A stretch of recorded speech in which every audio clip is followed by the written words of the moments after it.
Hello guys, कैसे हैं आप सभी लोग। और एक बार फिर आप सभी लोग का मेरे यूट्यूब चैनल पर स्वागत है। और दोस्तों, मैं इस वक्त हूँ अजमेर शरीफ। चलिए मेरे साथ मैं आपको दिखाता हूँ अकबर का किला, जो कि अजमेर शरीफ में है। और ये किला बहुत ही ज़्यादा खूबसूरत है और इसके अंदर बहुत सारी हिस्ट्रिकल चीज़ें रखी हुई हैं, जो कि मैं आपको दिखाऊंगा। ओके दोस्तों, मैं आज आप लोगों को जिस किले की हिस्ट्री बताने जा रहा हूँ, ये किला अजमेर में स्थित है। और इस किले का निर्माण सन 1570 ईस्वी में अकबर ने कराया था। दोस्तों, इस किले को अकबर का दौलत खाना या मैगजीन के नाम से भी जाना जाता है। बादशाह अकबर सूफी और संतों का बहुत मानने वाला था और वो इसलिए हर वर्ष यहाँ पर हजरत ख्वाजा मोइनुद्दीन चिश्ती रहमतुल्लाह अलैह के यहाँ हाजिरी देने के लिए ज़रूर आता था। और इसलिए उसने इस किले का निर्माण यहाँ पर कराया था और इस किले को बनने में 3 वर्ष का समय लगा था। यह किला इसलिए खास माना जाता है क्योंकि यह मुस्लिम दुर्ग पद्धति से बना राजस्थान का एकमात्र किला है। सन 1576 ईस्वी में महाराणा प्रताप के बुद्ध हल्दी घाटी युद्ध की योजना को अंतिम रूप इसी किले में दिया गया था।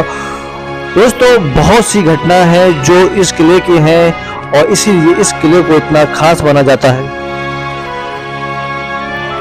वर्तमान में यहाँ राजकीय संग्रहालय स्थित है, जहाँ पर बहुत सी हिस्ट्री से जुड़ी चीजें उपस्थित हैं। दोस्तों, वर्तमान समय में इस किले को पर्यटन स्थल बना दिया गया है, जहाँ पर हिस्ट्री से जुड़ी प्राचीन काल की मूर्तियां, सिक्के, बादशाहों के कब्ज, अस्त्र शस्त्र और बहुत सी चीजें, मिट्टी के बर्तन यहाँ उपस्थित है। मेरी इस वीडियो को लास्ट तक देखिए और मैं इस वीडियो में बहुत सी जानकारी आप लोगों को देने वाला हूँ।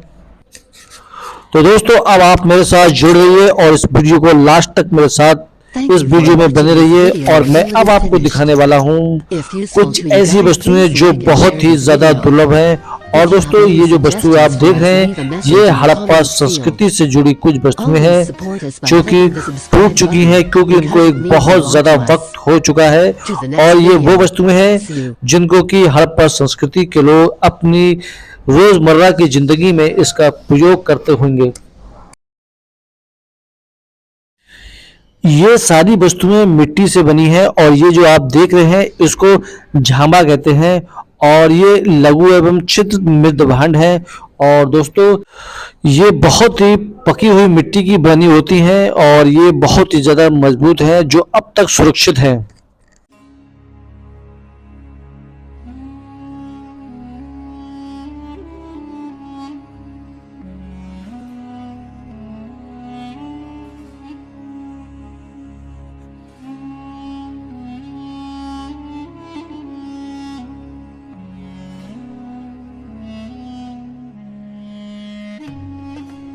तो मैं आपको दूसरी ओर ले चलता हूं, जहां पर और बहुत सी विचित्र वस्तुएं रखी हैं। और मैं अब आपको दूसरे रूम की ओर ले सकता हूं, जहां पर आप देख रहे होंगे ये एक मिट्टी की ये वस्तु रखी है, जो कि बहुत बड़ी है और बहुत ही खूबसूरत दिखाई पड़ रही है। दोस्तों, आप ये देख रहे होंगे, ये इसका काल 5000 साल पुराना है और ये कुल्हाड़ी बहुत ही ज़्यादा मजबूत है आज भी। ये सारी वस्तुएं लगभग 5000 साल पुरानी हैं और आज भी इस संग्रहालय में सुरक्षित रखी हैं। ये श्रेष्ठ पत्थर के टुकड़े हैं, ये आप देख पा रहे होंगे। ये श्रेष्ठ पत्थर के टुकड़े हैं जो कि इस संग्रहालय में सुरक्षित रखे हुए हैं। ये टूटी हुई मूर्तियां, ये टूटे हुए बर्तन, ये वस्तुएं अपने इतिहास को चीख कर बता रहे हैं कि ये हमारा इतिहास है और उस वक्त के ये लोग ये चीजें प्रयोग में लाते थे। हम इन टूटी हुई मूर्तियों और वस्तुओं से और उनकी मिट्टी से बनी आकृतियों को देखकर ये अंदाजा लगा सकते हैं कि प्राचीन काल के लोग बहुत ही बुद्धिमान होते थे। क्योंकि किसी भी प्रकार का कोई भी साधन या मशीन वगैरह नहीं होती थी, तब भी ये लोग ये मूर्तियां बड़ी ही खूबसूरत प्रकार से बनाते थे।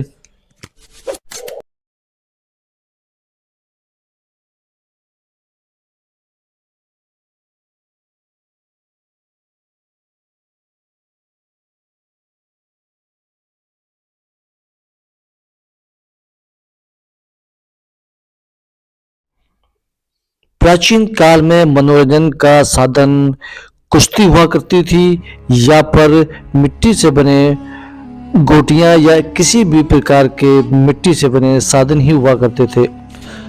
प्राचीन काल में स्त्रियों के श्रृंगार का साधन सिर्फ और सिर्फ मिट्टी की चीजें ही हुआ करती थीं। ये मिट्टी से बनी चूड़ियां और हार वगैरह, मिट्टी से बनी चूड़ियां, जैसा कि आप लोग देख पा रहे होंगे, ये मिट्टी की चूड़ियां बनी है, ये उनके श्रृंगार का साधन हुआ। किसी भी प्रकार की जड़ी बूटी को पीसने के लिए या किसी को भी पीसने के लिए ये इस प्रकार का पत्थर का सिलबट्टा हुआ करता था। और ये पकी हुई ईंट है जो लगभग 5000 साल पुरानी है।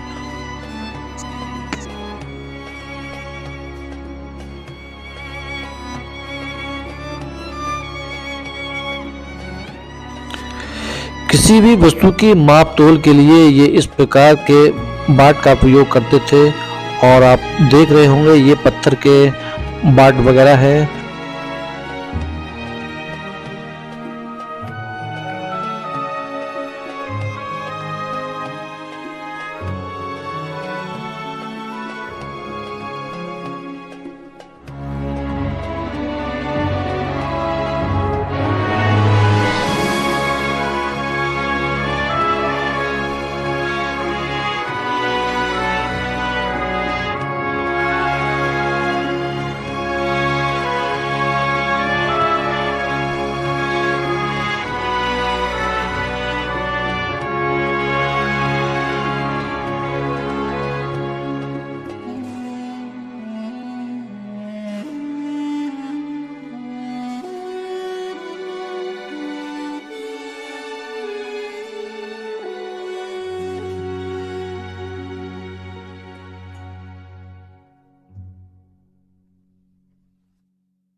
दोस्तों, मैं अगर यहाँ इन मूर्तियों की बात करूं तो ये मूर्तियां 10वीं शताब्दी की हैं और जो कि आज इस संग्रहालय में सुरक्षित रखी हुई हैं, जो कि हिंदू देवी देवताओं की मूर्तियां हैं।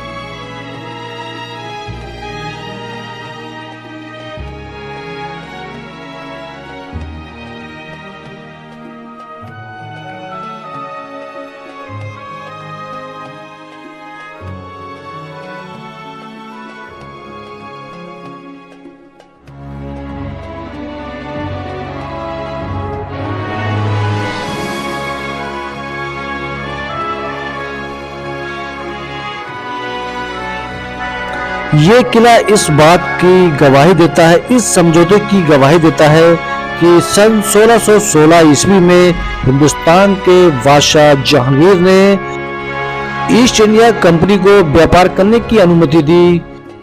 सन 1616 ईस्वी में इंग्लैंड के राजा जेम्स प्रथम ने भारत अपना एक दूत भेजा जिसका नाम सर थॉमस था और वो बादशाह जहांगीर के पास आया और बहुत सी मशक्कत के बाद बादशाह जहांगीर ने भारत में व्यापार करने की अनुमति दी और यहीं से ईस्ट इंडिया कंपनी की प्रारंभ शुरुआत हुई।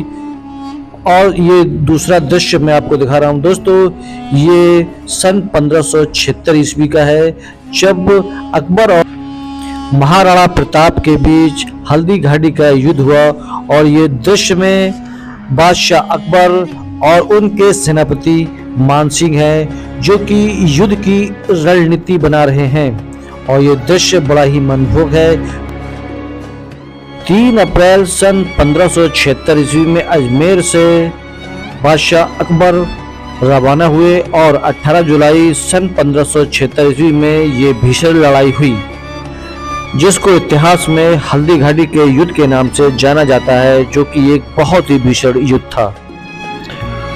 क्योंकि इस किले को म्यूजियम बना दिया गया है, इसलिए यहाँ पर बादशाहों के सैनिकों के सुरक्षा कवच हैं और इसके साथ साथ उनके तोपखाने और उनके द्वारा लड़ाई की जाने वाले शस्त्र और बहुत सारी चीजें हैं जो कि हम लोगों को यहाँ देखने को मिलती हैं। जैसा कि आप लोग देख पा रहे होंगे, ये वो अस्त्र शस्त्र हैं जिनका प्रयोग बादशाह युद्ध के मैदान में करते थे।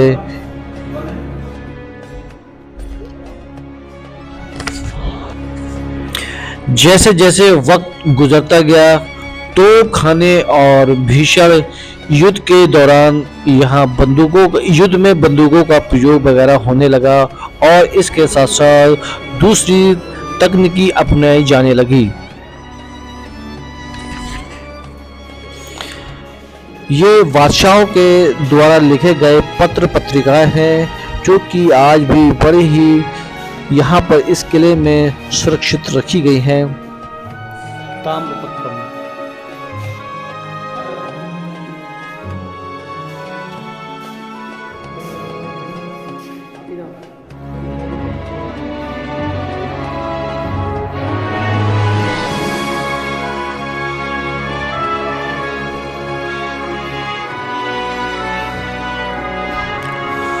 दोस्तों, मैं अपना ब्लॉग अब यहीं ख़त्म करता हूं और मेरे इस ब्लॉग को देखने के लिए आप सभी लोगों का बहुत बहुत शुक्रिया। और अब मैं आपको मिलता हूं नेक्स्ट वीडियो में, तो प्लीज़ मेरे इस चैनल को सब्सक्राइब कीजिए, लाइक कीजिए और मेरी इस वीडियो को शेयर कीजिए। Okay, bye, take care.